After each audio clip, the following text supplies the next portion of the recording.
What's up, everybody? My name is Brad, and welcome back to the Book Report, my weekly reading update check-in, where I come hang out with you guys, let you know what I've been reading, what I'm currently reading, what I'm planning to read next, all that kind of fun stuff.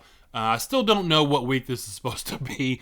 In last week's video, it was a couple weeks combined. I had some poison ivy, missed a few weeks of filming, and I still didn't look it up to see what week this is. I'll put it down in the title of the video. I'm sure no one really cares anyway, but I still don't know what week this is supposed to be.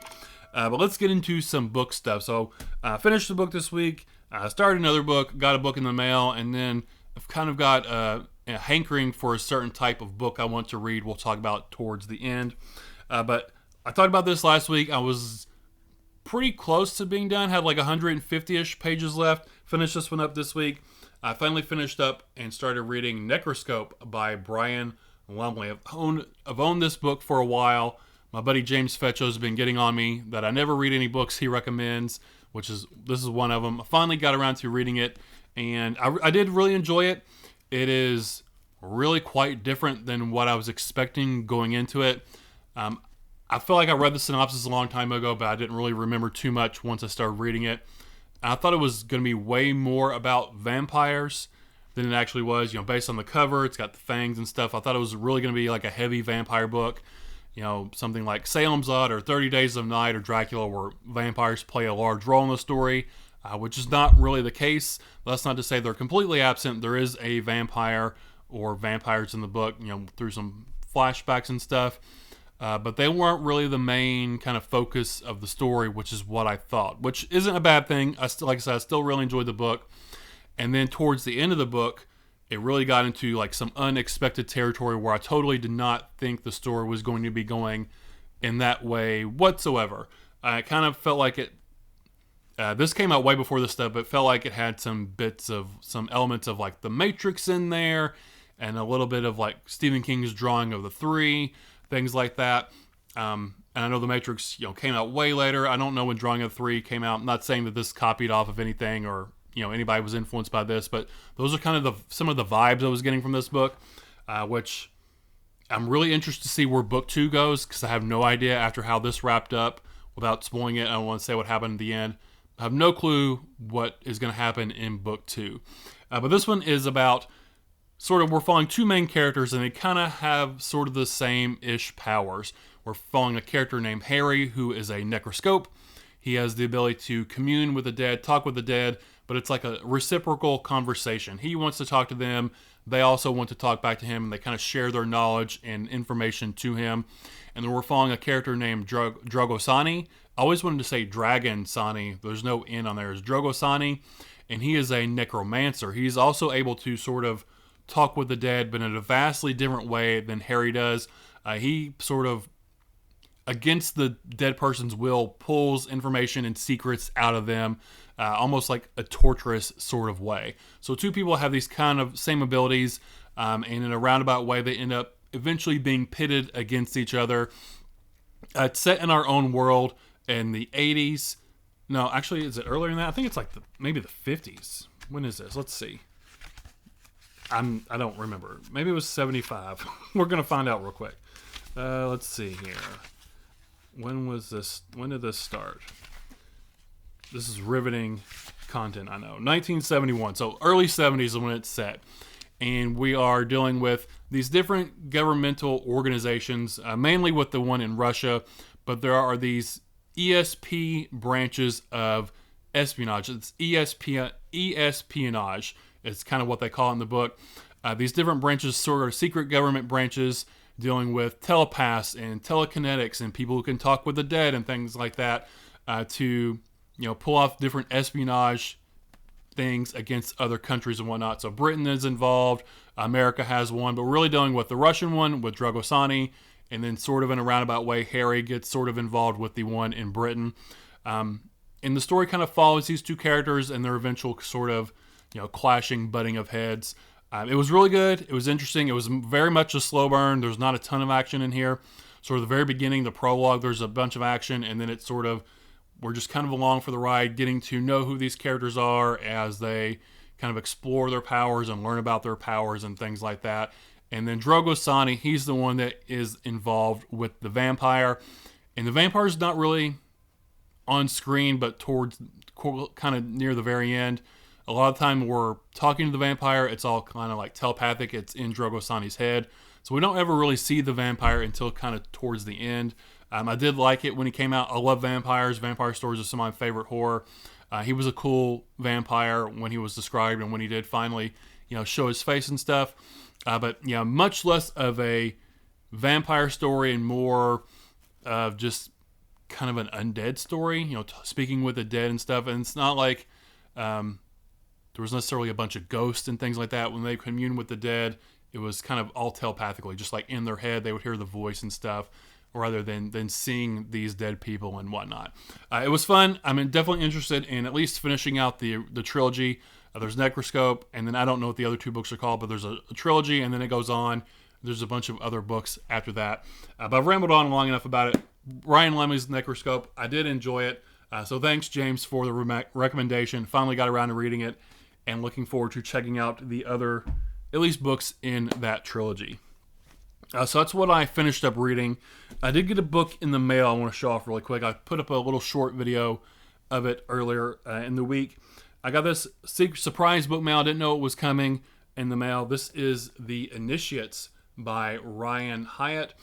This is kind of like a sci-fi horror mashup. We have our character. He's in California. I think he's kind of a cynical kind of guy. He ends up working at like this camp out in the woods as a camp counselor. And then it seems like there's like this alien invasion of cosmic canines that come in.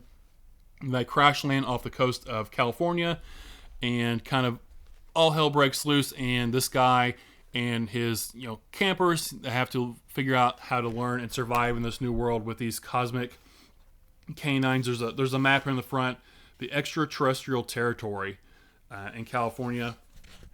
On there. I love books with maps in it. So this one sounds fun. I've read some of Ryan's other works before. I can't remember the one off the top of my head. It was a really short novella, but it kind of sounds similar to this one, where that one was like I think it's like Bob's Pest Control or something like that. The guy was a pest control guy, and like these mutant giant bugs came and had to fight them off. Kind of feels similar to this one with cosmic canines and stuff.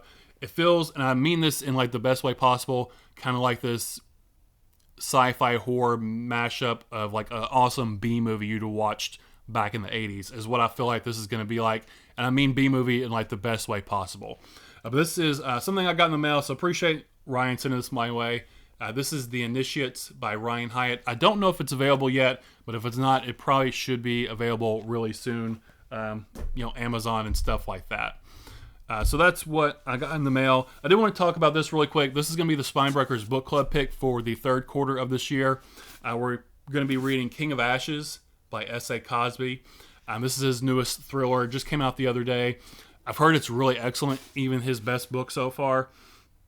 It takes place in Virginia at like a crematorium, the family crematorium. I've heard it sort of compared to like a Southern Gothic version, Southern Noir version of like The Godfather. So if it's anything like that, I'm going to love this one. But yeah, this is a Spinebreakers book club pick for third quarter of this year. So July, August, and September. If you'd like to join in and read along with us, you can hop over on the Discord. We'll be reading this throughout the quarter, discussing it over on Discord. That's King of Ashes by S.A. Cosby. And then what am I currently reading? So after I finished up Necroscope, I didn't really know what I wanted to read next. I was kind of in the mood for a crime. I was looking at one of the Dennis Lehane books I have, and then this book was going back and forth. Ended up picking up this one, and I'm about 80 pages into this one now. This is City on Fire by Don Winslow. I've never read any of Don Winslow's books before. He's a big name crime writer. But I'm really digging this one so far. This one's set in the 80s in Rhode Island.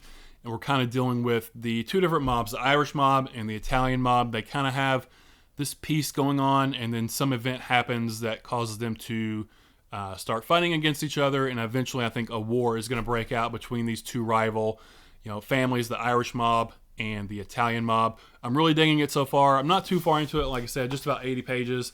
But I'm enjoying the writing. I'm enjoying the time period. I love mob stuff. Anything crime related that's set around the mafia, whether it's the Irish mob, the Italian mob, whatever it is. I've always been infatuated with mob stories, and this one's hitting like all the check boxes for me so far. Time period for sure. Love stuff set in the 80s, and then the mob involved. Digging it so far. This is a trilogy. I don't know what the other ones are called. Does it say in here? Let's see. It's City on Fire. They're not in here. I think one of them's called like City in Ruins. That might be the last one. But anyway, never read Don Winslow before. Digging this one so far. Reminds me sort of Dennis Lehane's writing. This one's set in Rhode Island. Dennis Lehane writes stuff in Boston, so that kind of New England area feels very similar and familiar. But yeah, digging this one so far. This is City on Fire by Don Winslow, about 80 pages into it, and definitely digging that one so far. So that's what I'm currently reading. And then what am I planning to read next? So I kind of am in the mood. I was scrolling TikTok or Instagram the other day, I don't remember which one, and there was a bunch of videos for Red Dead Redemption, the video game, a Western, and that really put me in the mood to read a Western. So I've got 3 here for me to choose from. I'm not sure which one I want to pick up yet, but I'll show these 3 off really quick. First, I've got Butcher's Crossing by John Williams. I think this one is about like a large buffalo hunt where they're tracking down this giant herd of buffalo. Looks like it takes place in the 1870s. So that's one option. The next option is The Heart in Winter by Kevin Barry. I believe this is a couple that kind of goes on the run, set in 1891 in around the Rocky Mountain area. But yeah, I think this one is a couple. I think they maybe fall in love and have to go on the run. But I've heard this one's pretty good. That's Heart in Winter by Kevin Barry. And then this is one that everyone talks about all over social media, and it's maybe some people's favorite book of all time. Maybe some people's, say it's the best book ever written. That is Lonesome Dove by Larry McMurtry. This one's a big chunker of a book. I think this one's about a big cattle drive. So one's about kind of a buffalo herd. This one's about a big cattle drive, I believe. I don't really remember too much about the synopsis. I'm not going to read it here. But yeah, I think it's about a cattle drive, and they're heading out west or whatever, down to Texas or somewhere. But I've heard the dialogue in this one's awesome. The characters are amazing. They feel so realistic in real life. This is a chunker, and it's got pretty small font. It's over 700 something pages. Will take me a while to get into it, but I've been wanting to read this one for a while. Everyone talks about how amazing this is, and I feel like I'm kind of being left behind. So I want to get into this one sooner rather than later. That is Lonesome Dove by Larry McMurtry. And if I like this one, I think there's 3 other books in this series. I'll definitely pick those up and read those as well. I know one of them's called Streets of Laredo. I don't remember what the other 2 are called. But yeah, Lonesome Dove by Larry McMurtry. Definitely looking forward to that one. Might not get to it next, but definitely sometime in the very near future. And then other than that, that's all I've got for you guys today. So let me know what you all have been reading, and if you've read anything I've talked about today, let me know what you thought about that as well. That's all I've got for you guys today, so I appreciate you hanging out, spending your time with me. Again, my name is Brad, and I'll talk to y'all later. Bye.